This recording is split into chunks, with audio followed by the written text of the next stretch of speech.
क्या हुआ?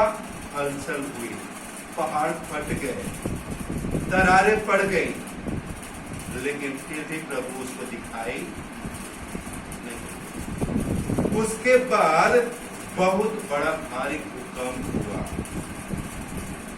सारा पृथ्वी डमाडोल होने लगा और उसने सोचा कि शायद अभी प्रभु दिखाई देंगे, लेकिन प्रभु उसको दिखाई नहीं दिए। और वह इन सभी बातों को देख करके बहुत घबरा गया। फिर कुछ समय के बाद सब कुछ शांत हो गया और वह डर से चादर ओढ़ करके बैठ गया, लेकिन प्रभु उसको दिखाई नहीं। भाइयों बहनों, इस संदर्भ में मैं एक छोटा सा दृष्टांत सुनाना चाहता हूँ। एक बार बहुत बड़ा क्या बोलते हैं बाढ़ आ गया, सभी लोग अपने जान बचाने के लिए भाग रहे इधर उधर। एक व्यक्ति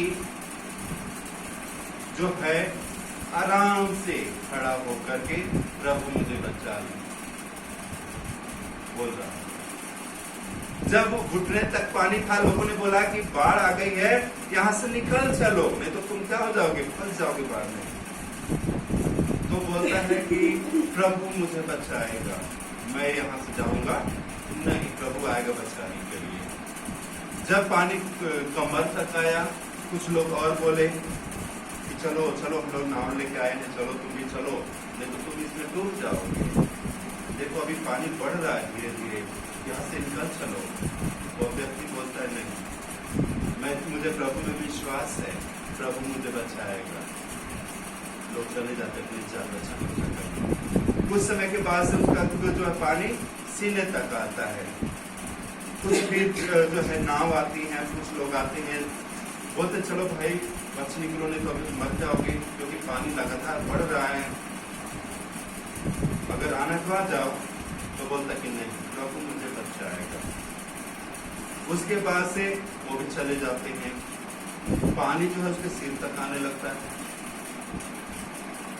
लोग कुछ बचाने के आते हैं कि चलो चलो कोई बात नहीं, चलो बच चलो, नहीं तो मर जाओगे। बोलता है नहीं, कोई जब प्रभु आएगा उसको बचाने के लिए। और क्या होता है कि अंत में वह डूब जाता है और मर जाता है।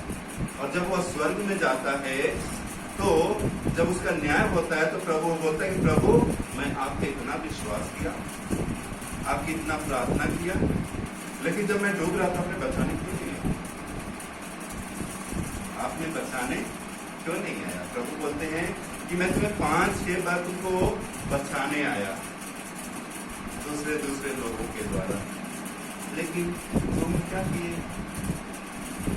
अपने आप को बचाने में असमर्थ रहे। प्यारे भाइयों बहनों, दृष्टांत बहुत छोटा हो सकता है, नगण्य हो सकता है, लेकिन इसमें बहुत बड़ा संदेश हमारे छुपा है कि प्रभु कहीं ना कहीं कैसे कैसे भी हम सभी की मदद करता है। लेकिन हम क्या करते हैं, हम उसको मूर्त रूप में देखना चाहते हैं, है ना? हम उसको मूर्त रूप में देखना चाहते हैं, जैसे कि सामने तभी हम विश्वास करेंगे। जैसे संत थॉमस क्या किया, शिष्यों ने आकर बताया कि प्रभु यीशु जी उठ गए हैं, और वह कहता है कि जब तक मैं उसे देख ना लूं, जब तक मैं उसके घाव में अंगुली ना डालूं, तब तक मैं विश्वास नहीं करूंगा। और प्रभु उसके बीच में आकर कहते हैं कि लो देखो मैं ही हूं, अपना मेरे घाव में अंगुली डालो। अल्प विश्वासी नहीं बल्कि विश्वासी बने, अल्प विश्वासी नहीं बल्कि विश्वासी बने। कृष्ण प्यारे भाई और बहनों, संत पौलुस रोमियो को लिखते हुए कहते हैं कि विश्वास उन बातों की स्थिर प्रतीक्षा है। विश्वास उन बातों की स्थिर प्रतीक्षा है जिन्हें हम देखते नहीं, बिना देखे ही विश्वास करते हैं। विश्वास उन बातों की स्थिर प्रतीक्षा है जिन्हें हम देखते नहीं है, बिना देखे ही विश्वास करते हैं। हमने ईश्वर को नहीं देखा है, लेकिन हम विश्वास करते हैं कि ईश्वर यहाँ पर हाजिर है ना? हम विश्वास करते हैं ईश्वर यहाँ पे हाजिर है। हम उनको साकार रूप में, मूर्त रूप में नहीं देखते हैं, लेकिन अनुभव करते हैं। हम हमारे जीवन में जब हम परेशान हो जाते हैं, प्रभु हमारे साथ होता है। जब हम निराश हो जाते हैं, प्रभु हमारे साथ होता है। जब हम बीमार हो जाते हैं, प्रभु हमारे साथ होता है।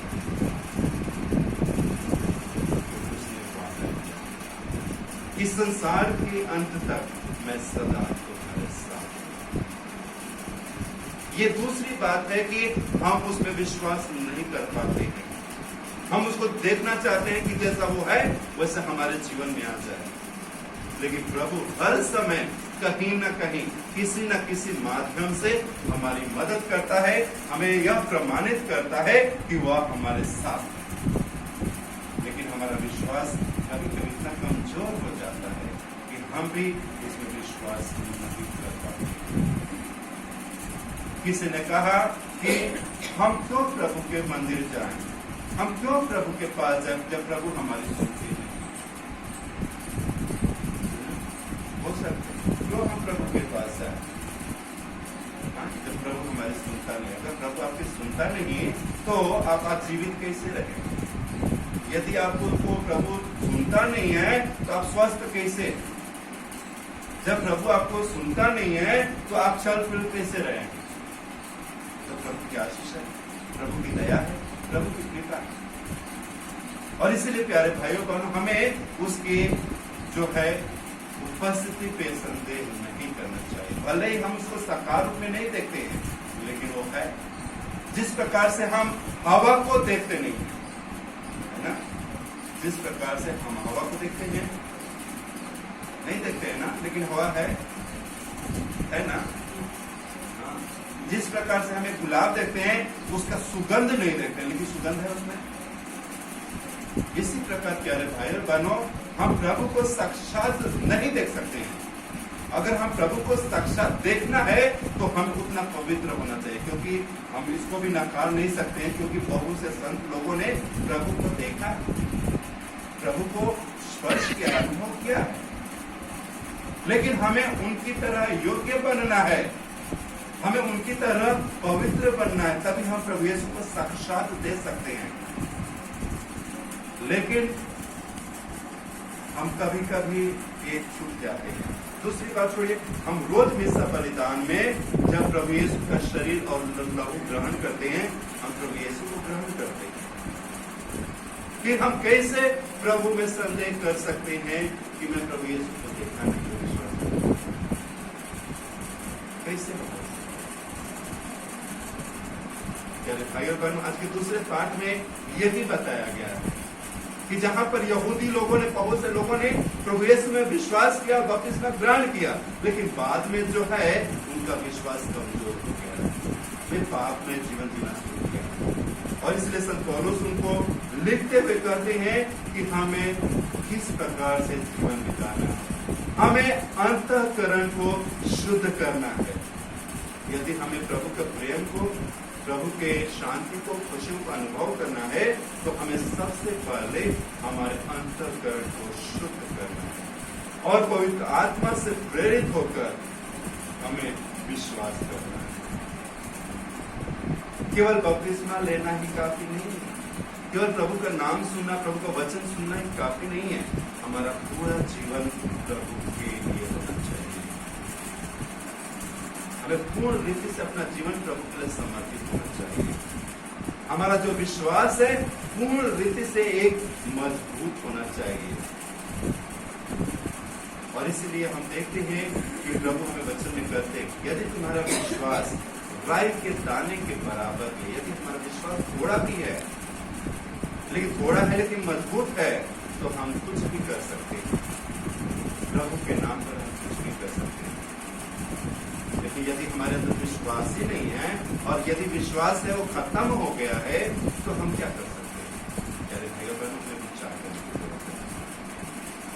और जब हम आज के सुसमाचार पढ़ते हैं प्यारे भाइयों बहनों, तो हम देखते हैं कि प्रभु यीशु अपने शिष्यों को लेकर के नदी के उस पार जाना चाहते हैं, क्योंकि बहुत से भीड़ प्रभु यीशु के वचन सुनने के लिए आए थे। अब प्रभु यीशु ने सोचा कि कोई बात नहीं है, मैं भीड़ को जो है उनके घर भेज देता हूँ और मैं थोड़ा जाकर के प्रार्थना करूंगा। और इसीलिए वे अपने शिष्यों को अपने पहले नदी के उस पार भेजना चाहते थे और उन्होंने नदी पर बैठा करके भेज दिया और अपने ही सभी लोगों को विदा करके थोड़ी देर प्रार्थना करने के लिए चले गए। और जब शिष्य लोग उस पार जा रहे थे तो प्रभु यीशु उनके पीछे पीछे पानी पर चलते हुए उनके पास गए। और जब वे प्रभु यीशु शिष्यों के पास जाते हैं तो शिष्यों ने क्या किया? विश्वास किया। वो सोचे कि कोई भूत आ रहा है, एक कहीं से जो है एक मनुष्य पानी पे चल सकता है, और इसीलिए वे चिल्लाने लगे। और प्रभु यीशु ने कहा कि चिल्लाओ मत, डरो मत, मैं ही हूं। और वह जो पेट्रुस था वो कहता है कि प्रभु मुझे भी शक्ति दीजिए ताकि मैं भी आपके समान पानी पर चलूं। प्रभु यीशु ने कहा चलो अच्छा है, आजा। और वह पानी पर चलने लगा। लेकिन एक बात होती है वहां पर, जब वह प्रभु यीशु को देखकर चल रहा था तो आराम से चलने लगा, लेकिन जब उसकी निगाह तूफान पर और लहरों पर पड़ी तो वह क्या होने लगा? डूबने लगा। क्या होने लगा? डूबने लगा। डूबने लगा। जब तक उसकी निगाहें प्रभु की निगाह में टिकी हुई थी, प्रभु के सामने टिकी हुई थी, वह पानी पर चल रहा था। लेकिन जो ही उसका निगाह इस पानी पर पड़ा, लहरों पर पड़ा, तूफान पर पड़ा, वह क्या हो गया? डूबने लग गया। वह अविश्वासी हो गया। अरे मैं तो डूब जाऊंगा, ये तो तेज हवा चल रही है, मेरा क्या होगा? इसलिए ये नहीं सोचा कि प्रभु मेरे साथ है तो क्यों मुझको डरना है।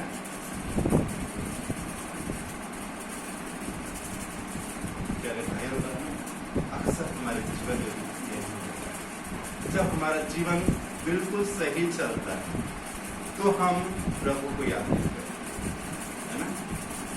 तब हम क्या करते हैं? प्रभु को याद नहीं करते हैं। लेकिन जो ही हमारे जीवन में परेशानियां शुरू हो जाती हैं, हम चिल्लाना शुरू करते हैं, प्रभु मुझे बचा लो, मैं डूबने वाला हूं। या हम अपने दुनियाई चीजों में मोह माया में फंस जाते हैं कि हमारा जो ध्यान है प्रभु में नहीं लगता है और हम परेशान हो जाते हैं, निराश हो जाते हैं, डूबने लगते हैं। यदि हमें सचमुच में इस जीवन, यह जीवन जो है हमारा क्या है? एक नाव है ना? हमारा जो जीवन है वे क्या है? एक नाव है। हम सभी यात्री हैं ना? हम लोग इस संसार क्या है? समुद्र है ना? समुद्र में हम क्या कर रहे हैं? हमारा जीवन रूपी नाव जो है ये रहे है ना? दिन प्रतिदिन इसमें बहुत सी चीजें होती हैं, झंझावत भी आते हैं, समुद्री तूफान भी आते हैं, मछली भी आती हैं, जीव जंतु भी आते हैं। हमें हर प्रकार से मुसीबतों का सामना करना पड़ता है। हमारे जीवन में बहुत से लोग आते हैं, बहुत से धन दौलत आती है, बहुत सी मोह माया आते हैं, बहुत सी सांसारिकता भौतिकतावाद आती है, बहुत सी चीजें आती हैं और सभी अपनी ओर खींचते हैं। सभी जो है हमारे जीवन में क्या करते हैं? बाधाएं उत्पन्न करते हैं। और उस समय क्या प्रभु हमारे साथ होता है? उस समय क्या हमारा विश्वास प्रभु में होता है? यदि हमारा विश्वास प्रभु में मजबूत है तो हम उन झंझावतों को, उन परेशानियों को, उन तूफानों को क्या करने के लिए? दूर करने के लिए सक्षम हो जाते हैं और प्रभु के पास आगे बढ़ने के लिए कोशिश करते हैं। अन्यथा हम उसमें क्या होते हैं? पेट्रुस की तरह डूबने लगते हैं। यदि हमारे जीवन में इन परेशानियों से, बीमारियों से, दुख तकलीफों से ऊपर उठना है तो हमें सबसे पहले प्रभु यीशु में विश्वास करना है। हमें उसकी परीक्षा नहीं लेना कि जब तुम ऐसा होगा तभी मैं तुम्हें विश्वास करूंगा। ऐसा नहीं होना चाहिए। बिना देखे हुए प्रभु यीशु विश्वास करना है। भाई प्यारे भाई और बहनों, हम प्रभु से प्रार्थना करें कि प्रभु हमें इस जीवन में जो भी हमारे जीवन में दुख है, परेशानी है, बीमारी है, जो भी तूफान आते हैं, झंझावात आती हैं, आप उसे दूर कर दीजिए, हमें अपने पास ले चलिए। संत पेट्रोस की तरह हमारे जीवन में हर एक बीमारी को दूर करके हमें हमारा हाथ पकड़ लीजिए, हमें संभाल लीजिए, हमारे विश्वास को मजबूत कीजिए।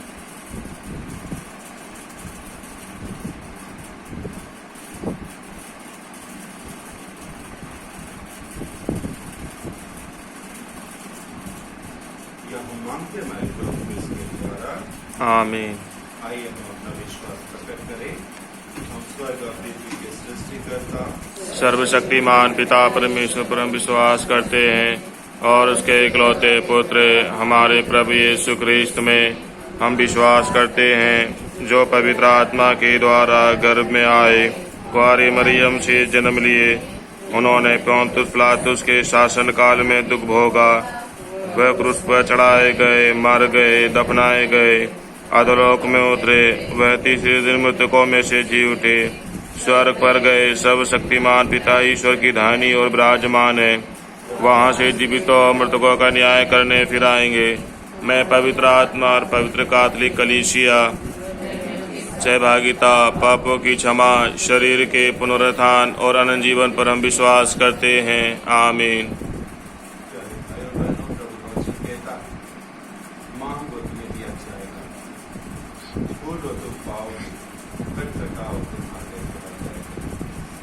इसी विश्वास के साथ कि प्रभु मांगने वाले को देते हैं, आइए हम सभी अपने अपनी जरूरतों के लिए प्रभु से प्रार्थना करें। हमारा वाक्य होगा, हे पिता हमारी प्रार्थना सुन, हे पिता हमारी प्रार्थना सुन। हे सर्वशक्तिमान पिता परमेश्वर, मैं आज के दिन के लिए आपको धन्यवाद देता हूँ और आज मैं विशेषकर आपसे प्रार्थना करता हूँ हमारे संत पिता फ्रांसिस के लिए, जिनको आपने कलीसिया को चलाने की जिम्मेदारी सौंपी है, कलीसिया का नेतृत्व करने की जिम्मेदारी आपने सौंपी है, ताकि पूरी दुनिया की कलीसिया एक सूत्र में बंधी रहे। हे प्रभु यीशु, आज हम आपसे प्रार्थना करते हैं उनके अच्छे स्वास्थ्य के लिए, लंबी आयु के लिए। आपने जिस मकसद से आपने उनको चुना, उस मकसद को पूरा कर सकें। उनके जीवन के द्वारा, उनके कार्यों के द्वारा प्रभु, और उनके मार्गदर्शन में दुनिया भर में कलीसिया बढ़ती रहे। वे इस वक्त जो भी योजनाएं बनाते हैं, वो योजनाएं आपकी इच्छा के अनुसार हों। प्रभु, आप उन्हें संभालिए, उनकी रक्षा कीजिए, उन्हें पवित्र आत्मा दीजिए, ताकि वो दुनिया भर की कलीसिया का नेतृत्व अच्छा से कर सकें। इसके लिए हम आपसे प्रार्थना करते हैं।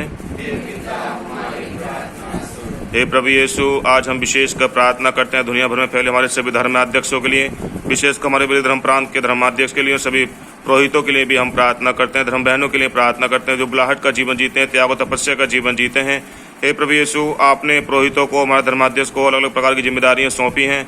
हे प्रभु, आप हमारे सभी धर्म गुरुओं को आशीष प्रदान कीजिए, सभी धर्म बहनों को आशीष प्रदान कीजिए, ताकि जो जिम्मेदारी सौंपी जिम्मेदारी को अच्छा से निभा सकें, उनके कार्यों के द्वारा, सोशल वर्क के द्वारा, मिशन बलिदान के द्वारा, आराधना के द्वारा, प्रचार के द्वारा। हे प्रभु, आपकी कलीसिया बढ़ती रहे, आपका नाम पूरे बड़े धर्म प्रांत में, पूरी दुनिया भर के कोने कोने में पहुंच जाए। इसके लिए हम आपसे प्रार्थना करते हैं। आज हम विशेषकर प्रार्थना करते हैं जहां पर डर का माहौल है, प्राकृतिक आपदाएं हैं, विशेषकर कोरोना वायरस है, बाढ़ है, अन्य बहुत सारी परेशानियां हैं, दुनिया भर में फैली हुई हैं। हे प्रभु यीशु, हमारी इस पूरी दुनिया पर आप दया कीजिए, विशेषकर हमारे भारत देश में जहां कहीं भी आंधी तूफान है, बाढ़ है, कोरोना वायरस से संक्रमित हैं, विमान हादसे हैं, बहुत सारी समस्या हैं। प्रभु, आप हमारे देश पर, देश के नागरिकों पर दया कीजिए, ताकि प्रभु तेरी महिमा हो सके और सब कुछ नॉर्मल हो जाए, लोग अपना जीवन अच्छा से जी सकें। इसके लिए हम आपसे प्रार्थना करते हैं। हे प्रभु यीशु, आज हम विशेषकर प्रार्थना करते हैं उन सभी जगहों के लिए जहां पर अभी तक आपका प्रचार कार्य नहीं हुआ है। हे मेरे स्वामी, आपका वचन कहता है फसल तो बहुत है लेकिन मजदूर थोड़े हैं। हे प्रभु यीशु, आज इस मिशन बलिदान के समय हम आपसे प्रार्थना करते हैं, बहुत सारे सुसमाचार प्रचारकों को आप तैयार कीजिए, पुरोहितों के लिए ब्रदर बनने के लिए तैयार कीजिए, ताकि बहुत से लोग आपका प्रचार कार्य करने के लिए तैयार हो जाएं, ताकि आगामी आने वाले दिनों में तेरा कार्य बहुत तेजी के साथ में दुनिया भर में फैल जाए। जहां पर आपका वचन नहीं पहुंचा है, वहां पर आपका वचन पहुंच जाए। इसके लिए हम आपसे प्रार्थना करते हैं। आज हम विशेषकर प्रार्थना करते हैं ज्योति निकेतन आश्रम से जुड़े हुए सभी परिवारों के लिए, सभी धर्म बहनों के लिए, जिस समय जो यहाँ पर मौजूद हैं, जो मौजूद नहीं है, एक एक परिवार के लिए हम आपसे प्रार्थना करते हैं हे प्रभु, हर एक परिवार की मनोकामनाओं को पूरा कीजिए, मनोरथों को पूरा कीजिए, इनके मकसदों को पूरा कीजिए, ताकि जो विश्वास आप में करते हैं वो कभी निराश ना हो, परेशान ना हो, बल्कि मेरे प्रभु यीशु उनका विश्वास बढ़ता रहे और उनके जीवन के द्वारा आपका कार्य इस क्षेत्र में तेजी के साथ में बढ़ जाए। विशेष करके हम प्रार्थना करते हैं ज्योति निकेतन आश्रम के आचार्य फादर सुनील कुमार के लिए, यहाँ की धर्म बहनों के लिए, अलग अलग जगहों से, अलग अलग परिवारों से यहाँ पर आपका प्रचार कार्य कर रहे हैं।